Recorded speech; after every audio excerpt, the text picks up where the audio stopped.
In this picture here, this is the name of the communities that supplied Igbo words when the white scholars started to record our language.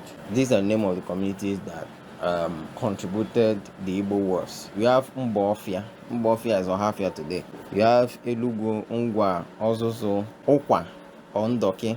You have Ishielu. Ishielu is Ebonyi State today. You have Ohozara. We all know Ohozara. We have Abaja. Then we have Bom. That bomb there, some of us do not recognize it. Bomb there is Calabari.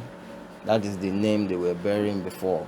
A bomb or bomb. They identified as Igbo people back then. 1854, that was the year. 1854, that's 169 years ago. Then you have Umudioka, you have Isuama, you have Uru. The Uru people here were mostly people of Abo. Abo is in Delta State today. People of Nembe, people of Oba in River State. Those are the people that call themselves Uru. Then you have Mboli. Mboli is Eleme. Eleme are Li Aro Chuku people. Then you have Obani. Obani is Boni. Opobo was not existent then. Then you have Amoni. These were the people who contributed Igbo words when our language was being recorded in 1854, 169 years ago.